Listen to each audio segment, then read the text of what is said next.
इस कहानी के पहले भाग में आपने देखा कि रोमी अपने पति की शादी पैसों के लालच में चुड़ैल से करवा देती है।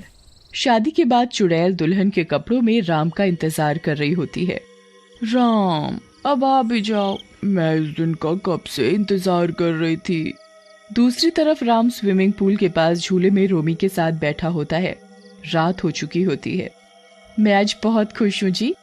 तुम ये सब जेवर कपड़े पहनकर बहुत खुश हो रही हो, लेकिन तुमने बहुत बड़ी गलती की है रोमी।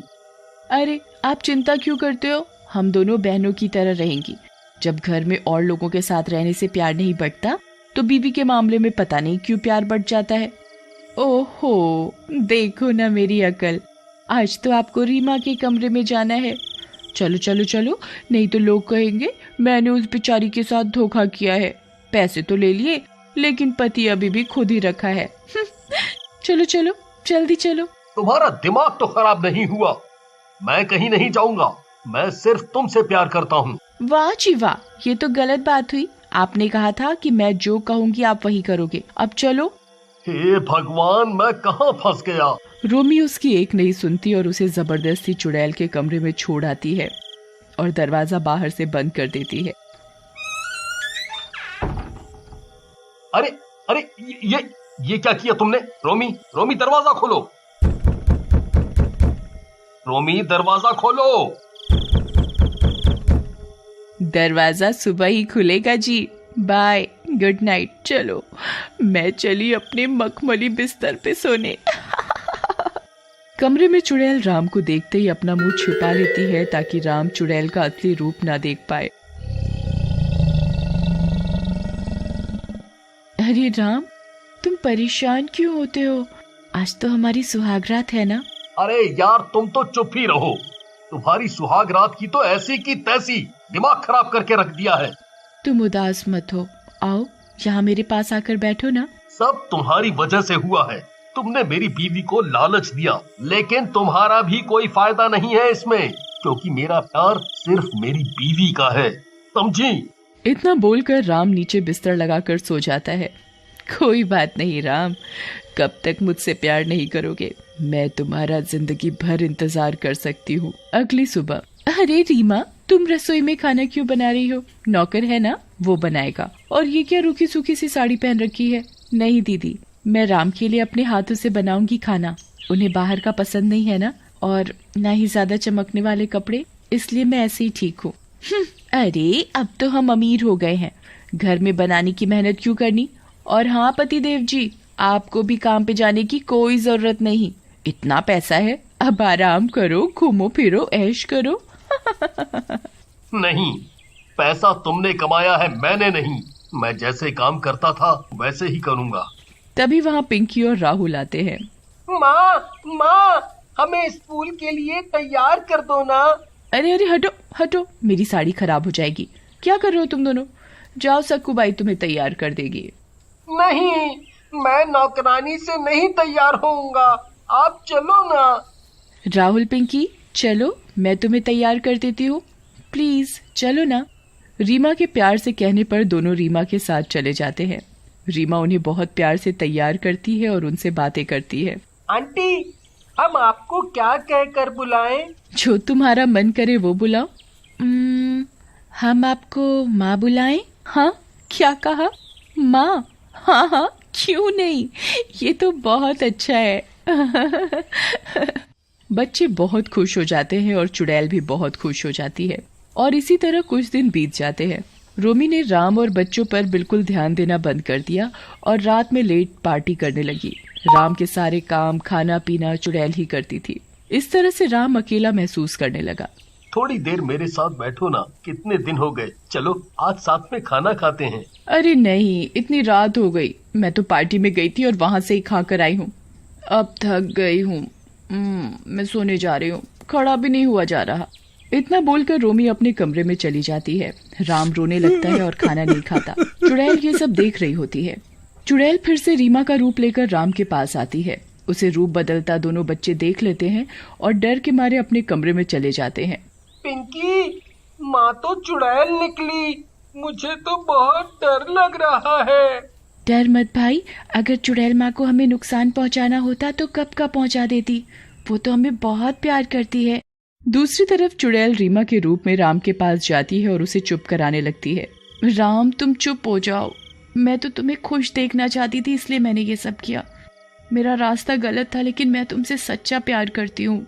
राम रीमा की अच्छाई कई दिनों से देख रहा था। रीमा ने पूरा घर बच्चे अकेले संभाल लिया था, इसलिए राम भी रीमा से प्यार से बात करने लगता है। फिर एक दिन, अरे राम, तुम्हारे जन्मदिन पर हम तुम्हारे पुराने गांव चलते हैं। अरे वाह, ठीक है। लेकिन मम्मी नहीं चलेगी, उन्हें गांव में अच्छा नहीं लगता। तो ठीक है, हम चारों ही चलते हैं। वो चले जाते हैं। दूसरी ओर धीमे धीमे रोमी अपनी पार्टियों और रोज की उस जिंदगी से बोर होने लगती है और परिवार से दूर हो गई है। उसे अब इस बात का एहसास होने लगता है। रोमी घर आती है। अरे सक्कू बाई, सब कहाँ गए? घर खाली खाली है। मेम साहब, सब गांव गए हैं, वो राम मालिक का जन्मदिन है ना आज, इसलिए। अरे मर गई रे, मैं तो भूल ही गई। लेकिन मुझे साथ नहीं ले गए? जरूर रीमा ने ही सबको बहकाया होगा। रोमी फटाफट से गांव जाती है। वहां उसकी माँ कविता और पापा होशियार चंद भी होते हैं। सब लोग राम का जन्मदिन मना रहे होते हैं और बहुत खुश होते हैं। ये सब देखकर रोमी को बहुत गुस्सा आ जाता है और वो गुस्से में रीमा के बाल पकड़ लेती है। ये सब तेरी वजह से हुआ है। मेरे पति और बच्चों को मुझसे दूर कर दिया तूने। चली जा मेरे परिवार से दूर। अरे रोमी, ये क्या कर रही हो? छोड़ो रीमा को। तुम ही लालच में आ गई थी और उसके बाद मुझे और बच्चों को तो तुम जैसे भूल ही गई। सिर्फ पार्टी और ऐशो आराम। नहीं, इसी ने मेरी जिंदगी खराब की है। मैं इसे नहीं छोड़ूंगी। रोमी रीमा के बाल खींचने लगती है। रीमा को गुस्सा आ जाता है और वो अपनी चुड़ैल के असली रूप में आ जाती है।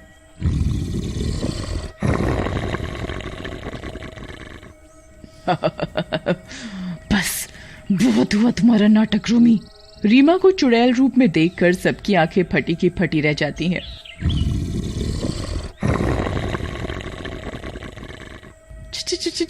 चुड़ैल रीमा, तुम चुड़ैल हो।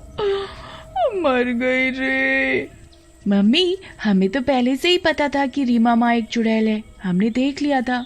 हाँ पापा, वो हमें इतना प्यार करती है इसलिए हमें डर नहीं लगा और हमने किसी को नहीं बताया। क्या? लेकिन रीमा, तुमने ये सब क्यों किया? राम, मैं तुम्हारे बचपन की दोस्त हूँ रीमा। जब मैं बड़ी हुई तो मेरे पिताजी तुम्हारे पास मेरा रिश्ता लेकर आए थे, लेकिन तुमने शादी के लिए मना कर दिया और मैं तुमसे बहुत प्यार करती थी। तुम्हारे मना करने का सदमा मैं सहन नहीं कर पाई और मैंने आत्महत्या कर ली थी। पर मरने के बाद भी मुझे शांति नहीं मिली। उस दिन जब मैंने खेतों में रोमी को पैसों के लिए तुमसे लड़ते देखा तो मैंने सोचा कि रोमी को लालच देकर मैं तुमसे शादी कर लेती हूँ। अच्छा, तुम रीमा हो? लेकिन मैं तो किसी से मिला ही नहीं। बस माँ ने बताया कि शादी का रिश्ता आया है और उस समय मैं शादी नहीं करना चाहता था क्योंकि कुछ कमाता नहीं था, इसलिए मैंने मना कर दिया। मुझे नहीं पता था कि वो तुम्हारे पिताजी थे। वो जो भी हो जी, इसने मेरे साथ धोखा किया है। मेरा पति वापस कर।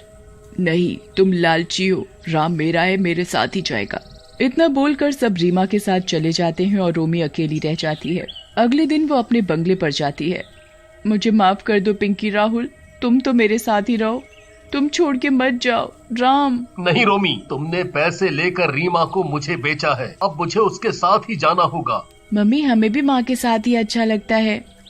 रोमी को अपनी गलती का एहसास होता है।